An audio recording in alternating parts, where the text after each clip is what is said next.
Channel 666 News. Coverage you can't count on.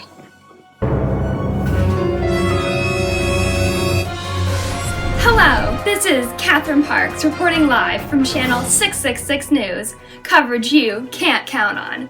Tonight we have some breaking news. Students at Harmony Area High School are unaware of our world's economic systems.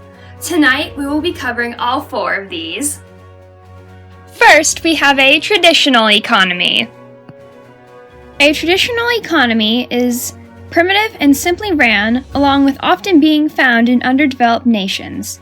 This kind of economy's culture and traditions control the way items are disputed among its citizens.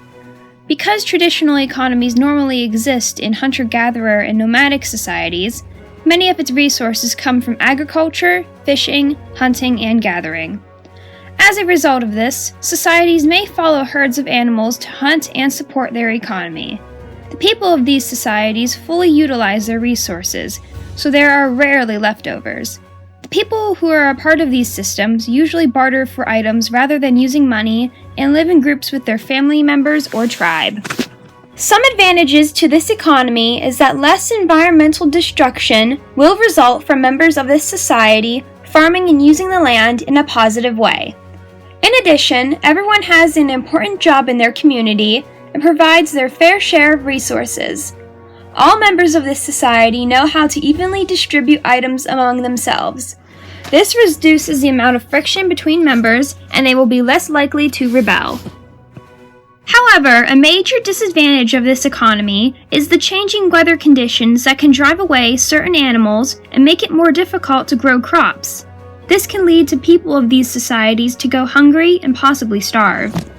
One country that uses this type of economy is Haiti. Some resources that this country sells are plantains, bananas, corn, yams, sweet potatoes, and rice.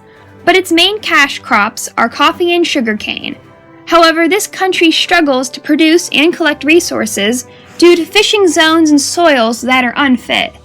Haiti also faces many struggles caused by deforestation. Next we have a command economy. A command economy is an economic system that is controlled by the government. These nations' governments have full control over the price of certain goods and services, but also the jobs that its citizens have. Everyone is assigned their salary, and in most cases, it's just enough to live off of. Sometimes people will attempt to sell items on the black market in order to make more money. The states of these countries will have complete control over the resources in their respective territories, and political leaders will give orders to buyers and sellers and possibly investors. This means that there is no such thing as supply and demand in these countries. Some of the advantages of a command economy are the lack of unemployment due to the government assigning people their jobs. Everyone also has essential services like health care, which are priced very low or can even be free. Because the government has full reign over the economy, immediate changes can be easily put in place to achieve a particular vision. The disadvantages of this type of economy are that the government can make changes that neglect to address the people's needs. The demand of certain products may not always match what needs to be produced. And nothing new or innovative arises because the government rewards individuals for following orders rather than taking risks. A country that uses this form of economy is Cuba. In this country, citizens get free housing, but they are not allowed to own real estate that is owned by the government. However, no one is employed, but transportation services like buses are very crowded. The pay in Cuba is extremely low, so many people secretly work multiple jobs or sell products that they make under the table. If an individual gets caught, they can face a very harsh punishment. Citizens are also not allowed to use international banks without being supervised. Some people are not even allowed to leave the country. Next, we have a market economy. Market economies are often influenced by supply and demand. Resources can be owned and controlled by any person or organization. People can exchange money for goods or services in this economy. The value of these resources is determined by how much they are desired and how available they are. The price of a resource can change based on the amount of supply available and how much that resource is demanded. Economic growth and development will often be determined by the risk factor associated with an activity and the rewards that can be achieved from it. There is very little involvement from the government aside from the rules and laws that are enforced. Some advantages from market economies are the best possible products are being sold and produced for the people in most efficient ways. People and companies will also be rewarded for innovation and taking risks. This economy also increases wealth among the country's citizens and gives the people more freedom. However, this system does give people who are poor less opportunities to earn an income because the wealthy will continue to make more and more money. This type of economy also makes projects that are environmentally friendly more expensive. This results in businesses damaging the environment out of fear of losing profit. Human resources of these societies may not be fully optimized due to some people having a low income. One example of a market economy is Hong Kong. This country's economy heavily relies on international trade and finance.